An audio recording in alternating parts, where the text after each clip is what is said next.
Merci vraiment, c'est l'émission Vie et Société. Le sujet que nous développons aujourd'hui, c'est les retraits des forces de la MONUSCO et de l'EAC, de la RDC, déploiement de la force de la SADC. Nous disons le retrait des forces de la MONUSCO et de l'EAC en République démocratique du Congo et le déploiement de la SADC, force également de la SADC.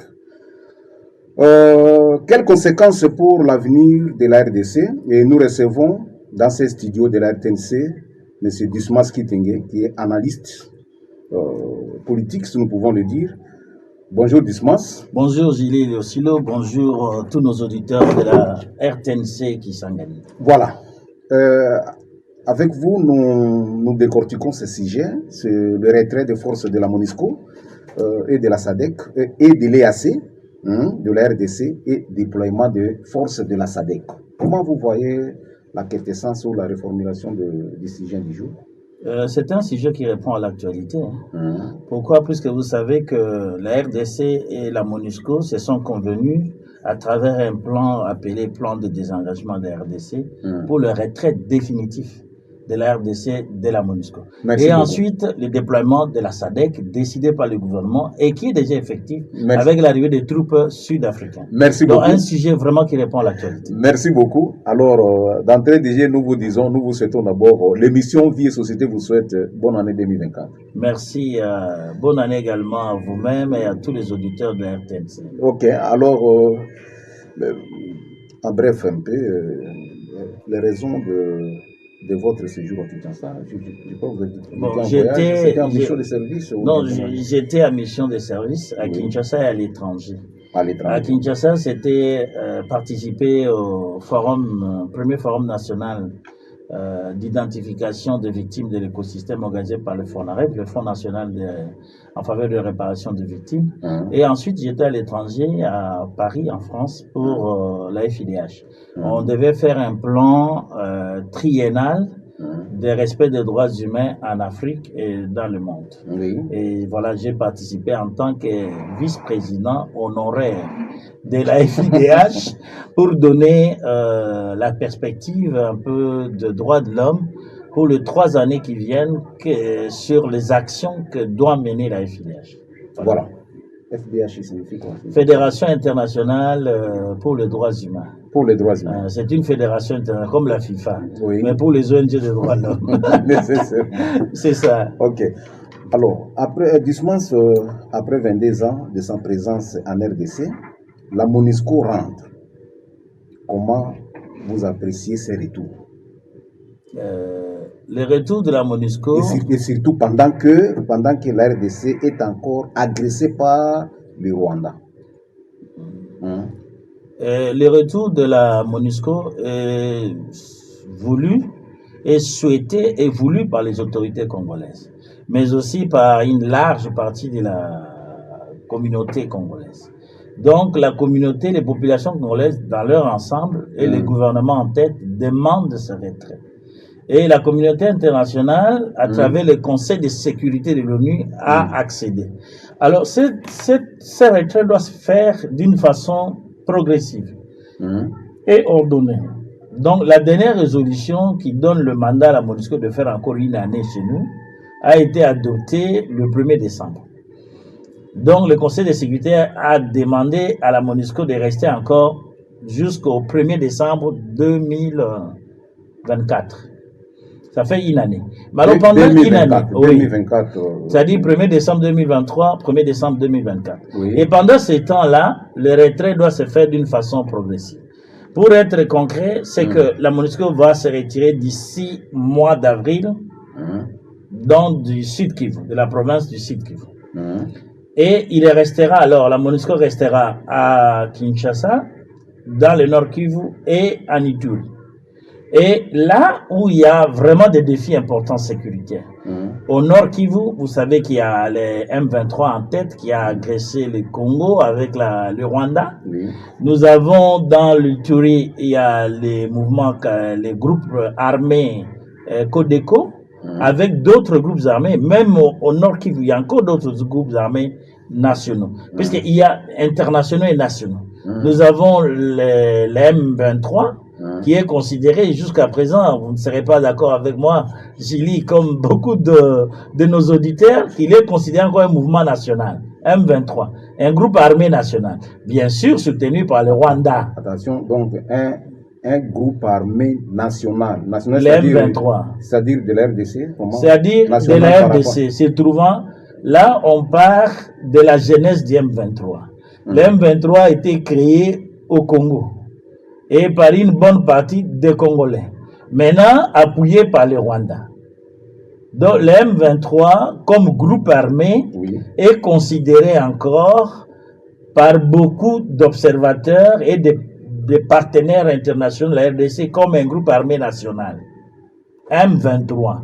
Mais appuyé par le Rwanda. Alors, j'ai dit au Nord Kivu, il y a le M23. Est-ce que c'est vrai par rapport à ce que vous dites vraiment? Le M23 national, c'est-à-dire que ce sont des Congolais qui ont... Des Congolais appuyés par des Rwandais. Je vous dis, vous m'avez posé la question, Julie, et c'est vrai. J'ai dit oui et non. Oui, puisque le M23 a été créé au Congo par une bonne partie des Congolais. J'ai dit une bonne partie des Congolais. En le disant ainsi, c'est que je reconnais aussi qu'il y avait de non-Congolais qui étaient là. Bon, oui, créé au Congo par une bonne partie des Congolais. Non, puisque aujourd'hui, la capacité d'opération du M23 sur le terrain est attestée qu'il est appuyé par le Rwanda et que le Rwanda est entré chez nous. Mais le Rwanda est entré chez nous via le M23. Puisque si formellement le M23 n'existait pas, le Rwanda n'entrerait pas. Donc le Rwanda et le M23 font un. Oui, est-ce que... Le Rwanda se reconnaît à travers le M23, le M23 se reconnaît à travers le Rwanda. Est-ce que le Rwanda ne pouvait pas créer ou organiser le M23 même à l'interne, au niveau du Rwanda? C'est difficile. C'est difficile. Ça allait être considéré tout simplement comme un groupe étranger qui vient envahir. Non, mais ce sont les Congolais qui sont au Rwanda et qui s'organisent là, et puis bon, ils sont intoxiqués par le gouvernement rwandais pour ça aurait été difficile d'accepter ça. Ça aurait été difficile, puisque en fait, ce qui est connu maintenant, que le M23, qui a été créé au Congo par une bonne partie de Congolais, mais aujourd'hui est appuyé formidablement par les Rwandais. Donc, le M23 est donc vraiment le porte-parole du Rwanda, si je peux dire comme ça. Ce que je disais clairement, j'ai dit, le M23 et les Rwandais font un. Oui. Donc, il ne faut pas les dissocier.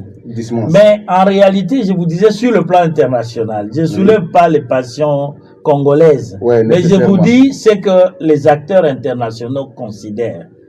Les acteurs internationaux de la RDC, le partenaire international de la RDC, considèrent jusqu'à présent que le M23 est un mouvement, un groupe armé national, mais appuyé par le Rwanda. Je ne dis pas moi, je ne dis pas vous, je ne dis pas d'autres Congolais, mais je dis dans l'opinion, au niveau des États et des opinions. C'est ainsi que nous profitons de l'occasion pour vous poser cette question. Est-ce que réellement la force que détient le M23, est-ce que c'est uniquement le Rwanda ou il y a encore d'autres forces à l'extérieur de... Vous me poussez là à dire ce que j'aime dire, qu'il n'y a pas que le Rwanda, il y a aussi d'autres gens.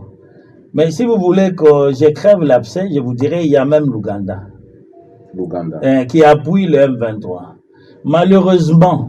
Mais l'Ouganda qui est en train de tout faire pour pacifier l'Ituri. Oui, l'Ouganda est formellement avec nous, les gouvernements, soutient le gouvernement congolais. Mais en coulisses, il soutient aussi le M23. Puisque l'acteur qui vous dit ça, c'est un acteur qui est en relation avec le monde, les partenaires internationaux, les Nations Unies et ailleurs et d'autres. Je vous dis, sans la complicité, l'Ouganda, je visite l'Ouganda, évidemment. Sans la complicité de l'Ouganda, l'M23 n'aurait jamais pris Bunagana. J'ai déjà été à Bunagana plus de 3 fois. Je connais Bunagana. Bunagana, comme localité, est en frontière directe avec l'Ouganda et non pas le Rwanda. Le Rwanda est loin de Bunagana. Donc, le M23, pour pouvoir prendre Bunagana, est passé par l'Ouganda. Puisque l'Ouganda et le Rwanda forment une frontière. Et donc, le M23, comme il était déjà soutenu par le Rwanda lui a donné le couloir d'entrée en Ouganda pour venir prendre Bunagana. Il n'a pas pris Bunagana à partir de Goma ou de Rutshuru pour progresser, mais il est entré en Ouganda pour sortir par Bunagana. Donc voilà la complicité. Est-ce que les autorités congolaises comprennent cela ou bien bon, comment la pression c'est seulement au niveau du Rwanda pendant que l'Ouganda également c'est la porte d'entrée de... Les autorités savent ça. Il y en a qui ont déjà dit ça. Je vous dis, l'ancien ou l'actuel ministre de médias, porte-parole, l'a déjà dit. Mais c'est sur le plan stratégique. Ça, c'est mon analyse. Sur le plan stratégique, notre pays ne veut pas avoir plusieurs ennemis comme pays frontalier. Ce serait tragique pour nous. Ça, nous aurons plus d'ennemis que de partenaires, des partenaires qui nous appuient. Puisque la stratégie du gouvernement, c'est il faut accuser isoler solennellement le Rwanda, isoler, protéger un tout petit peu les relations avec l'Ouganda. Pourquoi? Puisque c'est un peu ça du point de vue analytique de la politique diplomatique de la RDC sous régime Tshisekedi. Donc, je pense que le gouvernement ne veut pas avoir plus d'ennemis, surtout parmi nos pays voisins directs, puisque ça nous ferait trop mal. Alors, le Rwanda qui s'est déjà manifesté, on l'attaque, on l'isole sur le plan diplomatique. Alors, c'est avoir le Rwanda et l'Ouganda en même temps, comme des ennemis directs, c'est nous fragiliser. C'est comme ça qu'ils ont dit, bon, l'Ouganda est le moindre mal. Puisque l'Ouganda ne s'affiche pas directement, l'Ouganda veut faire quelque chose avec nous, et l'Ouganda n'aurait pas de visée d'invasion et de domination au même titre que le Rwanda. Le Rwanda, lui, veut prendre une partie du Congo et veut imposer ses gens au Congo, contrairement à l'Ouganda. L'Ouganda a peut-être besoin de nos matières premières, mais n'a pas besoin de contrôler les pouvoirs congolais, contrairement au Rwanda. Ça, c'est du point de vue des analyses. Ma propre analyse est celle de beaucoup d'analystes internationaux sur le Congo. Donc vous comprenez, le Rwanda a de gros intérêts ici. Et parmi les premiers intérêts du Rwanda, c'est de contrôler le pouvoir politique à travers ses membres, à travers cette question de Banyamulenge, de Tutsi, c'est compliqué. Tandis que l'Ouganda n'aurait pas ça. Donc l'Ouganda n'aurait pas ces gens ici au Congo, n'a pas ces gens au Congo. Mais il veut nos richesses. Contrairement au Rwanda qui veut à la fois tout. Nos richesses, nos terres et ces hommes nous diriger.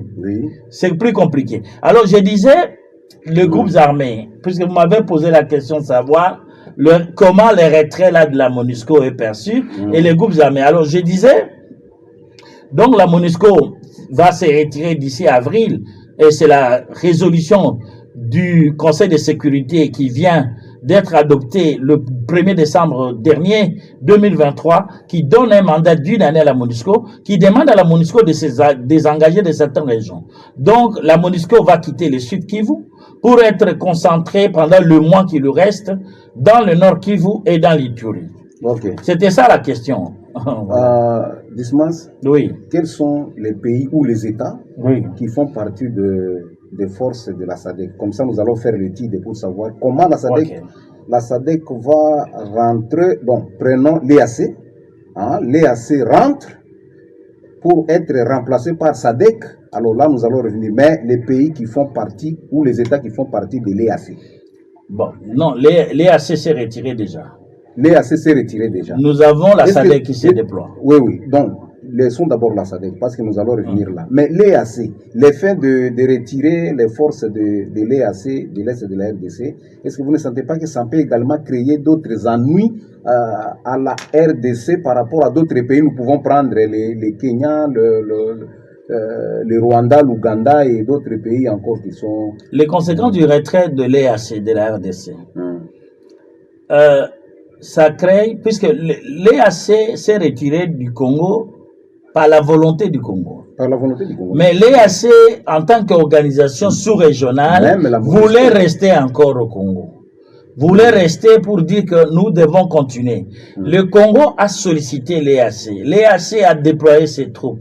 Et l'EAC a dit que le mandat n'est pas encore terminé. Mais c'est le Congo qui a jugé, la RDC qui a jugé l'EAC inefficace.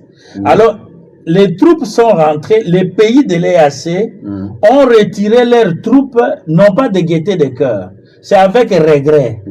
Et ils ont regretté d'être, entre guillemets, sortis du Congo d'une façon un peu diplomatique. Et ça, je lis ça à travers les déclarations du président kenyan. Le président kenyan, le lendemain de la déclaration de Nanga, qui a créé, M. Nanga, qui a créé un mouvement rebelle là-bas, il a dit que, d'ailleurs, nous, on nous a fait partie brutalement de la RDC. Brutalement. Reprenez un peu la Nanga a... Nanga a créé un mouvement rebelle. C'est vrai.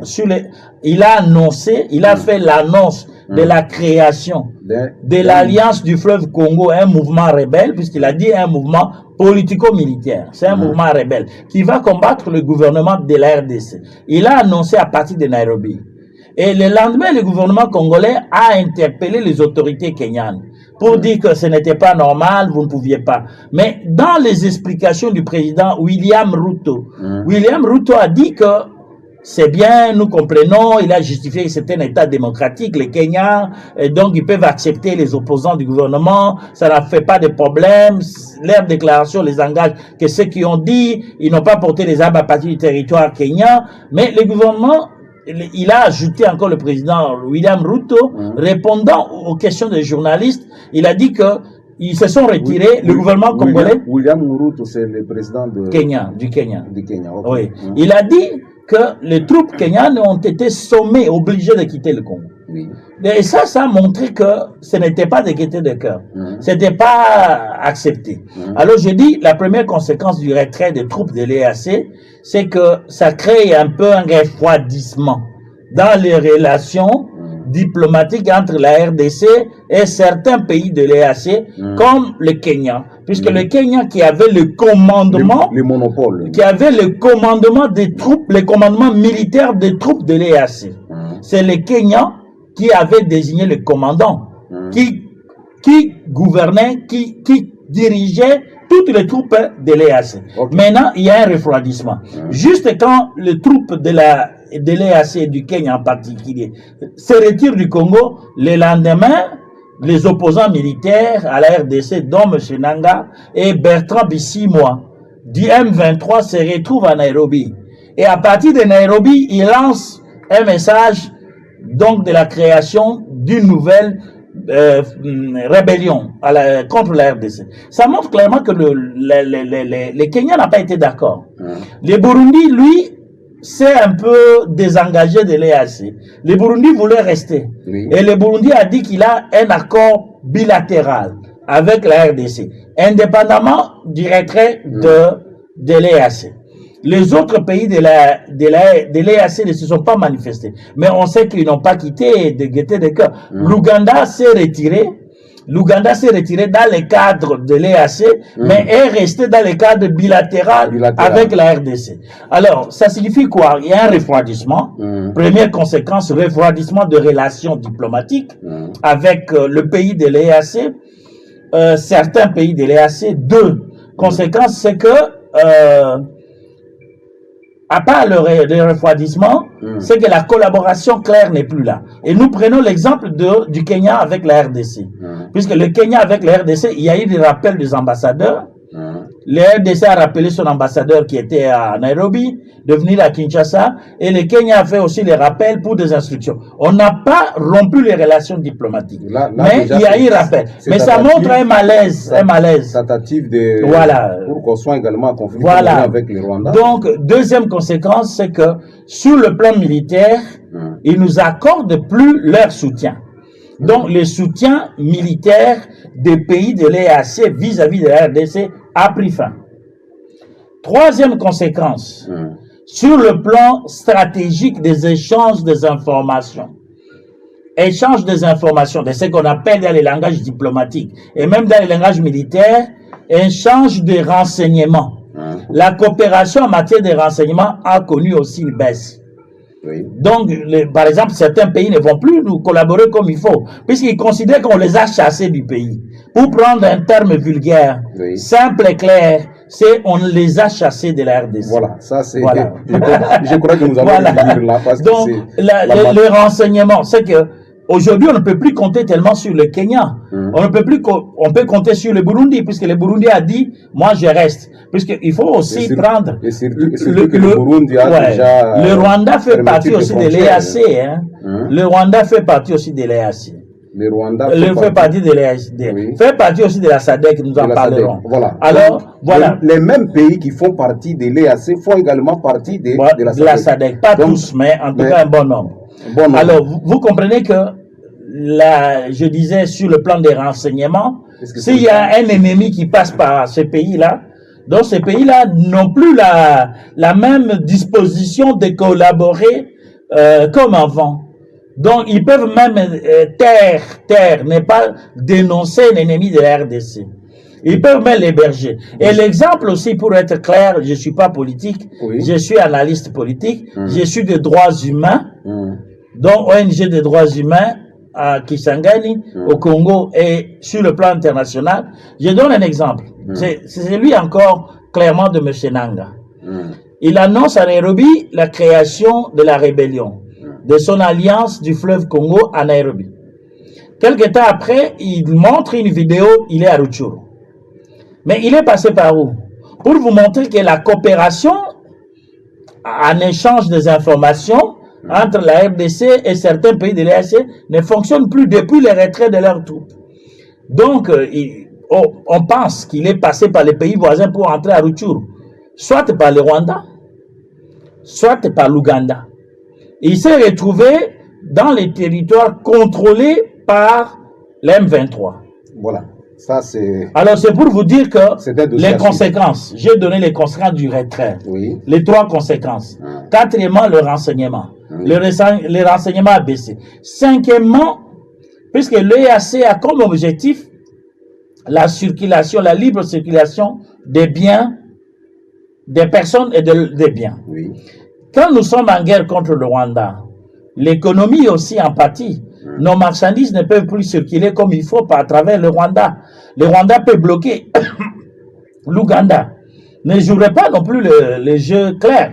C'est que certains pays, même le Kenya, peut-être dans le domaine, par exemple, de la suppression des douanes et des visas, bon, le Kenya a fait ça. Oui. Il a supprimé le visa pour la RDC. Donc, un citoyen congolais qui entre à Nairobi n'a plus besoin de prendre le visa, c'est seulement le passeport, mais ça suffit.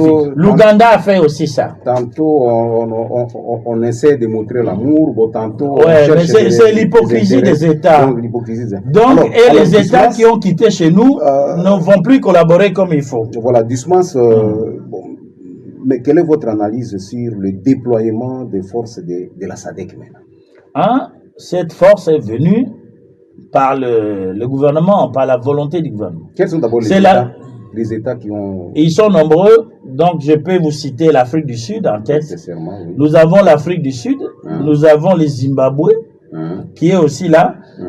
Nous avons l'Ouganda, qui est aussi membre de la SADC. Ah bon? Nous avons l'Angola, l'Ouganda est aussi membre de la SADC. L'Ouganda, membre de la SADC, déploie aussi? Oui. Donc, en principe, il doit aussi déployer. Mais il n'a pas encore manifesté. Ce n'est pas tous les États de la SADC qui sont appelés à donner les troupes. Bon, Ce sont les États, énumérés. Évoluons d'abord. L'Afrique du Sud, Oui. nous avons le Zimbabwe, Oui. nous avons la RDC, notre pays, on devait commencer par là. Oui. Nous avons l'Ouganda dans la SADC, nous avons l'Angola dans la SADC, nous avons la Namibie dans la SADC, Oui. nous avons encore la Zambie dans la SADC. Mais l'Angola n'a pas encore déployé. N'a pas encore déployé, mais je crois qu'il est déployé. L'Angola est là. Nous avons le Lesotho dans la SADC. Nous avons encore, je parlais de la Zambie. Bon, etc. En tout cas, nous avons une dizaine de pays qui sont dans la SADC. Oui. Hein, qui se retrouvent dans l'Afrique, au sud de l'Afrique. Nous voulons. Mais la prise en charge de ces troupes, c'est la RDC ou bien ce sont Non, ce n'est pas la RDC. La RDC ne prend pas en charge ces troupes. Il y a d'abord le fonds de l'organisation. Oui. Chaque organisation a ses fonds propres et ensuite a ses partenaires. Nous avons par exemple dans les cadres de la SADC, il y a l'argent de la SADC. Puisque pour être membre de la SADC, vous devez cotiser aussi. Il faut cotiser. Donc la RDC paye. Comme l'ONU. Comme l'ONU, oui. Donc chaque pays paye. En devenant membre d'une organisation, vous payez. Donc la RDC paye, les autres, tous les États membres cotisent. Ensuite, les bailleurs de fonds de l'organisation. Ça peut être aussi pour le cas de la SADC, l'Union européenne donne aussi l'argent à la SADC. Les États-Unis donnent aussi l'argent à la SADC. Ah bon? L'Union européenne comme État donne, les États-Unis donnent, le Japon donne, le Canada donne l'argent à la SADC. Ah bon? Ah oui, mais c'est ça. Alors c'est ça, cet argent-là qu'on met ensemble et ils choisissent les domaines. Cet argent que nous donnons, puisque chaque bailleur de fonds, quand il donne son argent, il précise où pas doit partir son argent. Il ne vous donne pas l'argent pour l'utiliser de n'importe quelle manière. Non. Quand il donne l'argent, il dit que l'argent c'est pour, par exemple, le développement économique. La gestion de cet argent, qui gère? Alors, quand on institue un commandement militaire, cette force qui arrive aura un commandement unique. On va confier le commandement à un pays. Par exemple, maintenant, avec le déploiement de Sud-Africains, puisque ce sont les Sud-Africains qui sont arrivés le premier au Congo dans le cas de la SADC. C'est eux qui ont aussi le commandement de l'armée.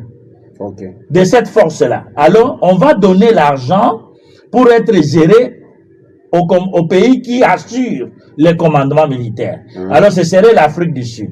Alors, quand l'Afrique du Sud va prendre cet argent, il doit rendre compte de la manière dont il gère. Ils doivent faire un budget au niveau de la SADC où l'argent va partir. Par exemple, la prise en charge. Mais si l'argent n'est pas encore donné et qu'un pays se pointe déjà comme volontaire pour partir, il peut utiliser d'abord son argent en attendant que le budget de la mission soit constitué, adopté par tous les États pour qu'il retire ce qu'il a donné. Comme l'Afrique du Sud est venue en premier, donc l'Afrique du Sud a mis d'abord ses propres moyens. Les calculs ne sont pas automatiques là. Bon, les calculs, vous savez, le monde, on dit les relations internationales ne sont pas fondées sur... Lorsque la MONUSCO se retire déjà, il y a l'EAC qui se retire. Les espaces là seront remplacés par... Les espaces là, si les espaces, en principe, les espaces qui ont été cédés à l'EAC, l'EAC devait les retourner à la RDC, au gouvernement. Mais s'il l'a pas fait, pour les cas concrets de ce que nous vivons au Nord Kivu, là où l'EAC a pris, rares sont ces territoires qui ont été remis au gouvernement. Donc l'M23 a repris directement. Ah bon? Les territoires qui ont été repris au M23 et qui devraient être cédés au gouvernement, en tout cas plus de la moitié ont été récupérés par l'M23. Puisque l'M23 était là à côté de l'EAC. Et quand l'EAC s'est retiré directement, l'M23 a pris.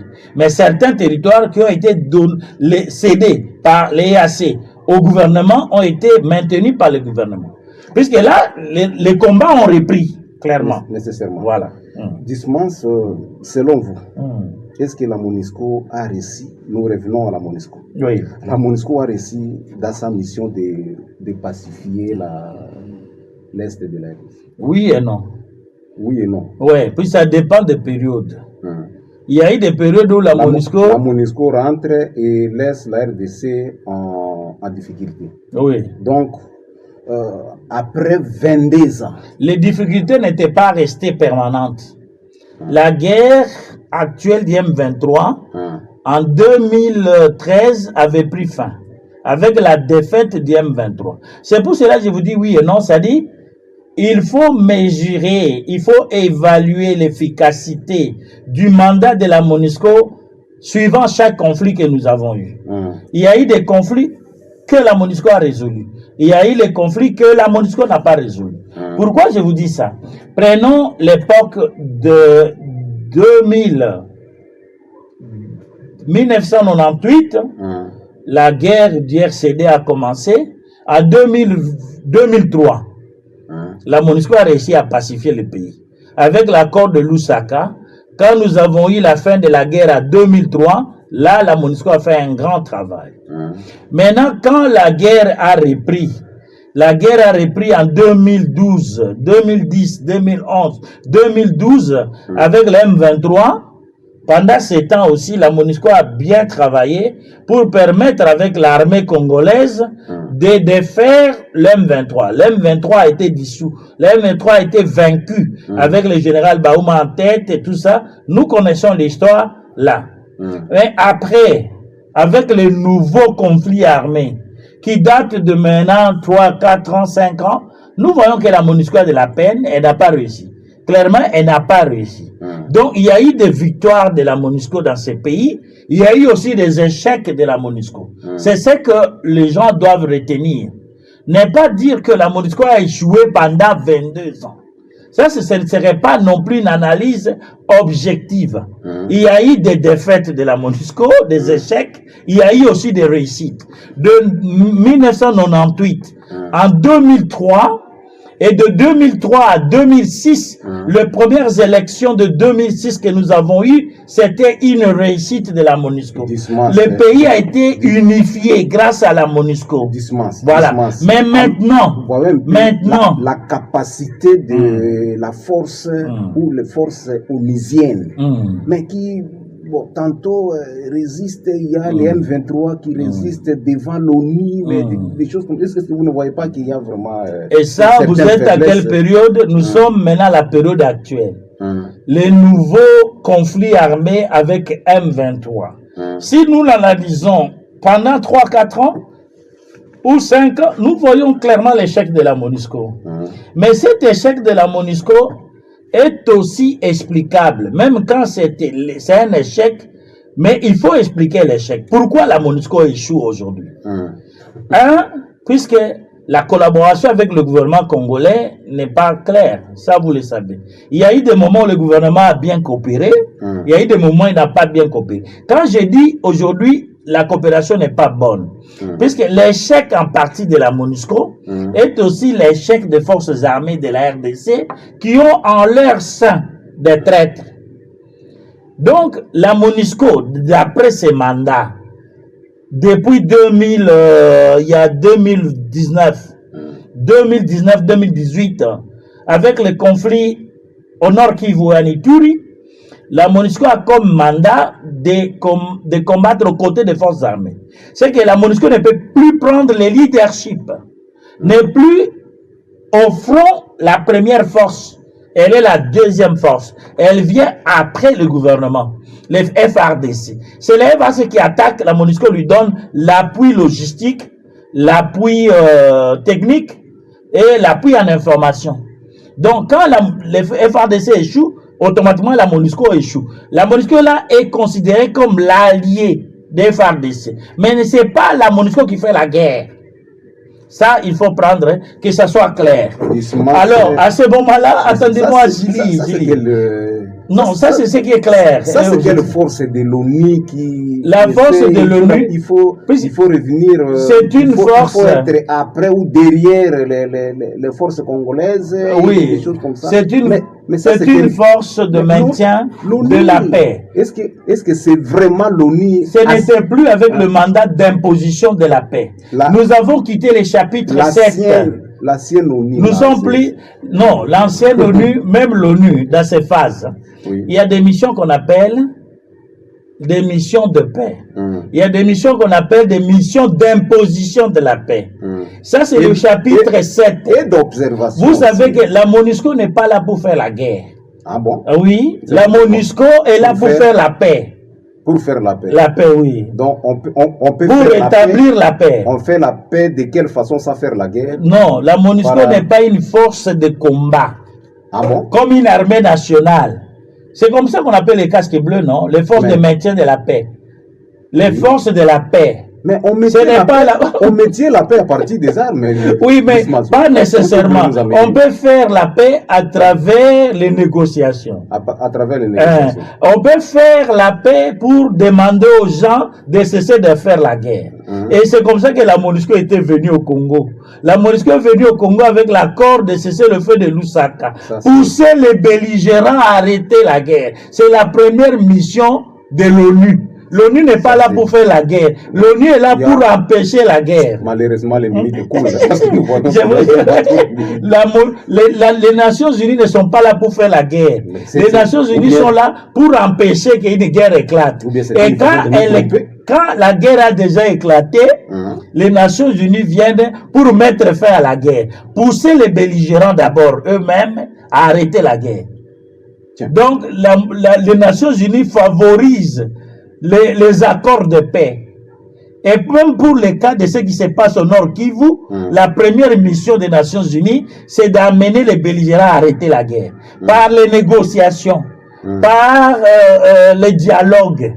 Il faut les pousser à dialoguer. Maintenant, seulement quand tout va échouer et que la situation devienne grave, qui menace la sécurité internationale, que les Nations Unies vont dire, mais écoutez, on fait maintenant la guerre. Et les Nations Unies, la première expérience de créer, Julie, une brigade pour faire la guerre, c'était en RDC. Ce qu'on appelle la brigade spéciale d'intervention.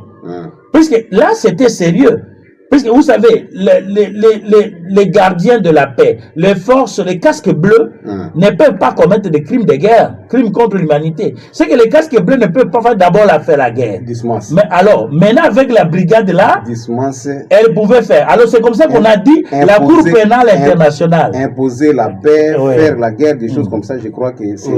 Ou bien c'est... Donc les Congolais veulent voir les Nations Unies au front.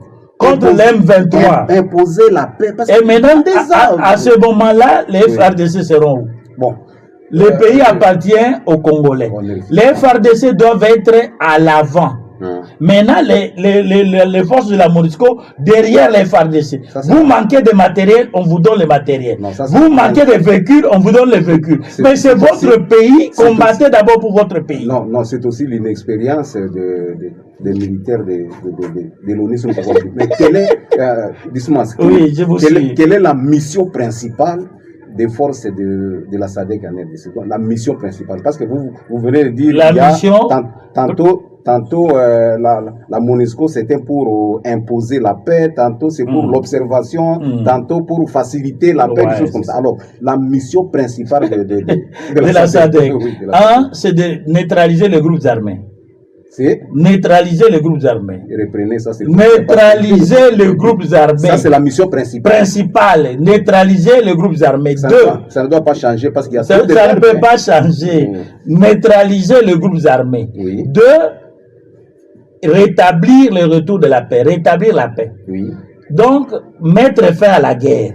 Tout ça, c'est l'intervention de la force. De la SADC. Donc, neutraliser les groupes armés. Permettre le retour de la paix. La mission de la SADC n'est pas différente de celle qu'on a donnée à l'EAC. C'est la même mission. Mais seulement, on ne réussit pas à atteindre les objectifs. Par exemple, neutraliser les groupes armés. Et la SADC a la mission d'une année. Pas plus. On va évaluer aussi, après une année, les actions de la SADC. Si la mission de la SADC a atteint les objectifs, neutraliser les groupes armés, rétablir la paix dans les zones où il y a eu la guerre. Et de permettre au gouvernement congolais, troisième mission, d'exercer sa souveraineté. Voilà. Trois missions de la SADC. Ok, Dismas. Voilà. Selon vous, quel est le danger que court la RDC vis-à-vis de la SADC? Est-ce qu'il y aura également une position de faiblesse? Comment vous sentez? Bon, la position, pour moi, le premier danger, c'est que quand vous appelez une organisation internationale de venir vous aider à votre place, il faut bien collaborer. Il faut s'attendre aussi qu'elle peut réussir comme elle peut échouer. Nous avons déjà eu beaucoup de missions ici qui ont réussi, qui ont échoué. Vous avez parlé de la MONUSCO. Actuellement, dans le cadre du conflit qui se passe dans la région, dans le pays, à l'est du pays, la MONUSCO n'est pas à mesure. Bon, maintenant, la SADC qui arrive, le premier danger de la RDC, c'est que d'être déçu de la SADC. Si la SADC ne réussit pas à neutraliser les groupes armés, à rétablir la paix et à accompagner le gouvernement dans les zones qu'il aura récupérées. Donc, le premier danger, c'est la déception. Si la SADC ne réussit pas. Deuxièmement, c'est le manque de moyens de la SADC. Puisque même le moyen de la SADC doit aussi provenir de la RDC. Il faut que la RDC donne les moyens aussi aux forces de la SADC. Puisque la RDC est membre de la SADC. La RDC doit donner aussi les moyens. Si je ne connais pas l'état de cotisation. Les moyens que vous voulez dire là, c'est par rapport à... L'argent d'abord, le nerf de la guerre. On ne peut pas faire la guerre si on n'a pas d'argent. Les troupes de la SADC vont la faire pour faire quoi? La guerre, non? Mais armes. Si vous n'avez pas le moyen, puisque c'est le premier moyen, c'est les finances. Oui. On achète les armes, gilets, on nourrit les soldats avec l'argent. Donc, il faut que la RDC mette le paquet au niveau de la SADC. Ça, c'est le danger. Si les moyens ne sont pas mis. Le premier danger, c'était que la SADC n'a pas réussi sa mission. Deuxièmement, la RDC n'a pas donné les moyens. Troisièmement, la RDC doit convaincre tous les États membres de la SADC à bien soutenir cette mission. Puisqu'il y a certains membres de la SADC qui joueront les rôles d'hypocrisie.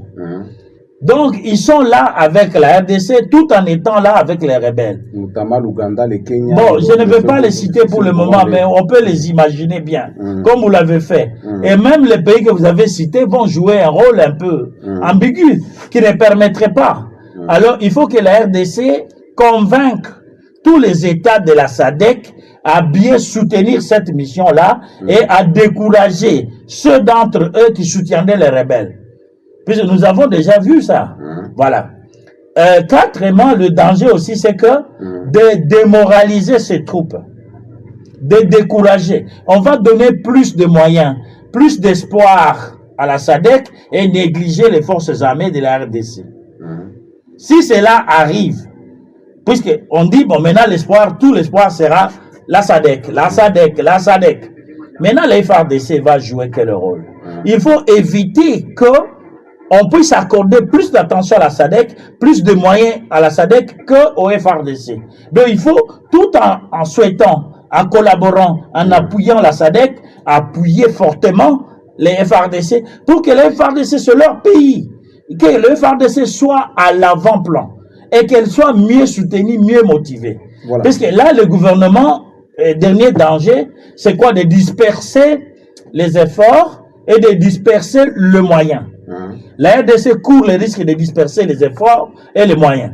Puisqu'au lieu de concentrer tout aux forces armées, on va donner une partie, on donne à la SADC, une autre partie, on donne au FARDC. Une autre partie, on va donner encore la coopération bilatérale.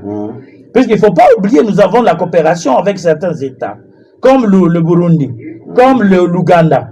Et je ne sais pas, si l'Angola vient, on a déjà des accords de coopération militaire avec l'Angola. À ce moment, on disperse les efforts, on disperse les énergies et les stratégies risquent d'être réduites. C'est le danger qu'on court aussi. Doucement, s'il y a une question qui nous arrive, peut-être, bon, donc prenons la raison du remplacement de forces de l'EAC à celle de... L'efficacité, le manque d'efficacité. On a dit que l'EAC était inefficace. C'est pour ça qu'elle n'a pas réussi sa mission de neutraliser les groupes armés, de ramener la paix. Mais on est aujourd'hui avec la SADC. Et la SADC, c'est une année à peu près. Et si la SADC elle-même n'a pas ces moyens-là, puis on ne fait pas les nerfs de la guerre, on dit c'est l'argent, c'est le moyen. Même les forces sud-africaines qui sont arrivées. Bon, si la SADC n'a pas de moyens pour le supporter pendant une année, elles vont se retourner dans leur pays dans un mois. Il faut que l'Afrique du Sud donne le paquet, la RDC donne le paquet et que la RDC rassure l'Afrique du Sud. Oui, mais certains... Voilà. Donc, et que les autres partenaires de la SADC, l'Union européenne, je vous ai parlé de l'Union européenne, je vous donne le moyen. Les militaires ou les forces de l'EAC venaient plutôt collaborer avec les M23 et tantôt se familiariser parce que ce sont donc le même côté, ce sont déjà le même côté, si nous pouvons le dire, parce que c'est l'Est de la RDC. Est-ce que cette manière de voir les choses, vous ne voyez pas que avec les forces de la SADC, ça pourrait également être de la sorte, si nous pouvons le dire. Si une fois vous négociez, vous êtes en train de se parler, de se familiariser directement avec... c'est inévitable, à mon avis, et de par mon expérience, je dis que c'est inévitable d'échapper à une sorte de négociation.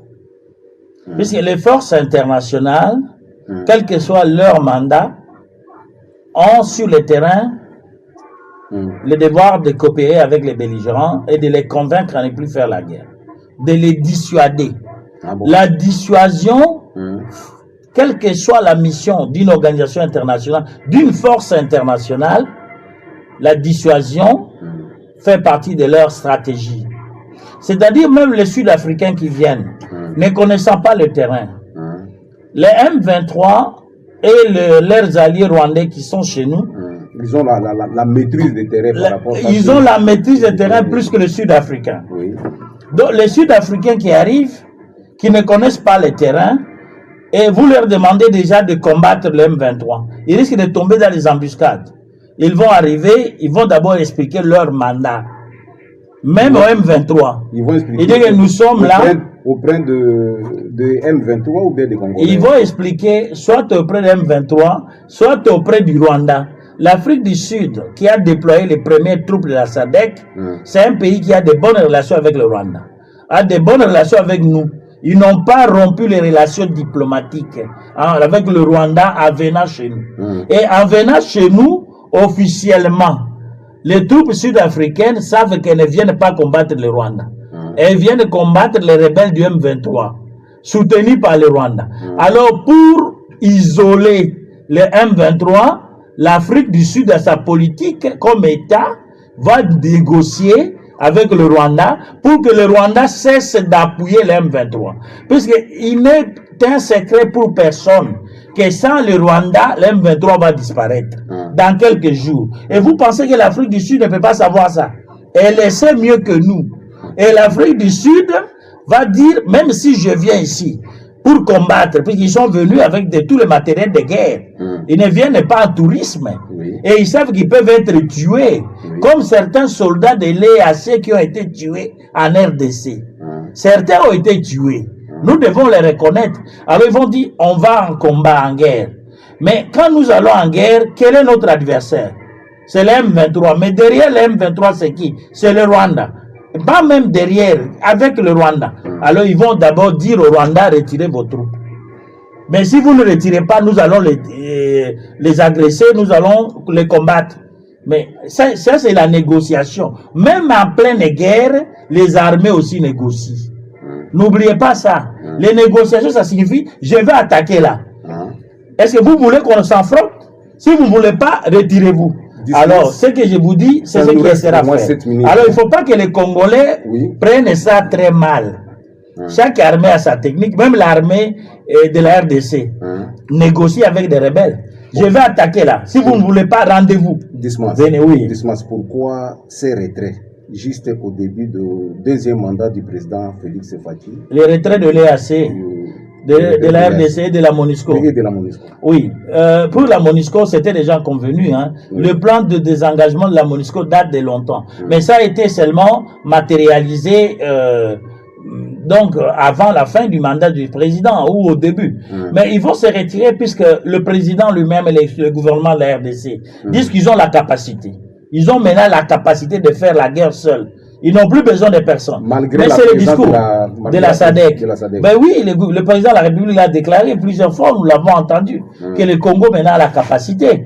Alors la MONUSCO dit, ok, comme vous avez la capacité, nous on sait que cette capacité n'est pas encore totale, elle est encore partielle, mais nous ne faisons pas partir la MONUSCO brutalement, nous lui donnons encore une année.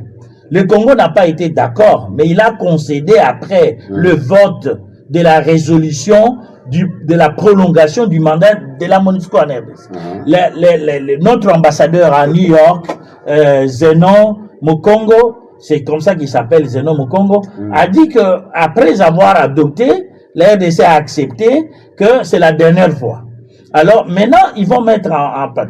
Donc la RDC a dit, ça ne sert à rien d'entrer en contradiction avec la communauté internationale. Comme ils nous demandent encore de donner une année, on accepte. Mais une année là, c'est clair, il commence par Jude. Alors ça, c'était... Pour l'EAC, c'était clair. Le gouvernement a dit, j'ai donné les premiers 6 mois. J'ai donné les deuxièmes 6 mois. Une année, l'EAC n'a pas fait un bon travail. Et l'EAC a fait même 1 année et demie. Donc vous devez vous retirer. Donc ça, c'était clair, puisque l'EAC, voilà, les mandats... Voilà. Merci beaucoup. Quel est votre commentaire sur le second mandat du président Fathi? Les mandats du président Fathi, le deuxième mandat, s'annonce difficile. Plus difficile que le premier. C'est vrai. Puisque d'après notre constitution, c'est le dernier. C'est le dernier. La première difficulté, c'est le dernier mandat. Deuxième difficulté, c'est toutes ces promesses. Pourquoi vous mettez ça en difficulté? J'ai dit, puisque c'est le dernier, il ne peut plus faire le troisième. Donc, c'est les 5 ans. Mais pourquoi notre constitution dit. Alors, c'est difficile puisqu'il doit réaliser ce qu'il n'a pas fait en premier mandat, il doit le faire en deuxième. Pour maintenant terminer son mandat, le deuxième, et rassurer les Congolais qu'il a été utile.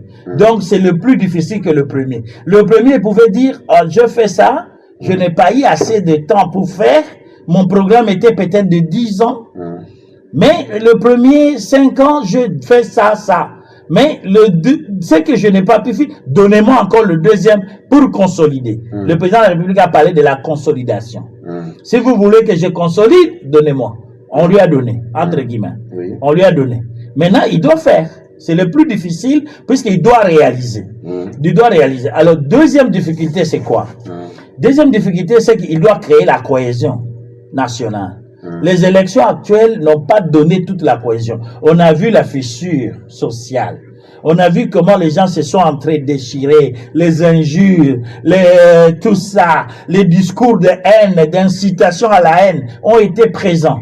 Il n'y a pas eu un débat démocratique de fond, mais c'était des injures, des attaques, de tout ça. Maintenant, il doit pacifier ça. En tant que président, il doit pacifier les esprits, il doit pacifier le pays. Donc voilà, il doit remettre tout le monde dans la paix. Voilà. Troisième défi important, l'Est de la RDC. C'est le qui n'est parti. L'Est, permettez Julie. Le président de la République, au cours du premier mandat, a dit, si l'Est de la République n'est pas pacifié, j'échouerai. Mais il n'a pas été pacifié. Mais maintenant, au deuxième mandat, il doit montrer les 5 ans avec les retraits de tout ce qu'il demande, pacifier l'Est. Voilà. Donc, il y a beaucoup de défis. Pour finir, en 2 minutes, si nous pouvons le dire, votre analyse sur le travail fourni par la CENI, l'actuelle CENI. Comment vous voyez par rapport aux CENI précédentes, si nous pouvons le dire. Le bilan est mitigé. Il y a des points positifs, il y a des points négatifs. Quand je dis les points positifs, c'est de tenir d'abord le cap du 20 décembre. C'était un pari gagné. C'était un pari à moitié gagné. À moitié. Puisque, voilà, tous les analystes ont dit qu'il n'y aura pas d'élection le 20. La CENI n'a pas été prête. Mais on a vu que la CENI a été prête à 40%. Ou 50. C'est pour cela qu'il y a eu les élections qui ont été prolongées. Voilà. Donc, j'ai dit, voilà. Votre conclusion par rapport à ce que nous venons de dire. C'est un bon sujet. Notre sujet, les retraits des forces de la MONUSCO, de l'EAC, de la RDC, déploiement de la SADC. C'est ce que nous avons dit. Votre conclusion en quelques secondes. Donc, la SADC est nécessaire pour nous aider à pacifier. Mais ça ne peut pas être l'espoir de toute une nation. L'espoir d'une nation doit reposer sur les FARDC, notre armée. C'est notre armée qui doit faire le boulot de la pacification. Et ensuite, deuxième élément, nous ne pouvons pas toujours penser qu'on va gagner la guerre par la guerre. On peut gagner la guerre aussi par la diplomatie. C'est que nous devons avoir plus d'alliés que le Rwanda pour gagner la guerre de l'Est. Troisièmement, c'est que la coopération bilatérale doit être privilégiée par rapport à la coopération multilatérale. Au lieu toujours d'avoir des forces multinationales, SADC, quinzaine de pays, EAC, dizaines de pays, avoir de gros pays. On privilégie la coopération avec un ou deux pays. On a l'Angola avec nous. On a l'Afrique du Sud, on peut bien gagner. Et aussi impliquer le peuple dans tout. Le peuple. Merci. L'émission Vie et Société vous remercie d'avoir répondu à notre invitation, si nous pouvons le dire. À la technique, nous avions travaillé avec Bienvenue les têtes.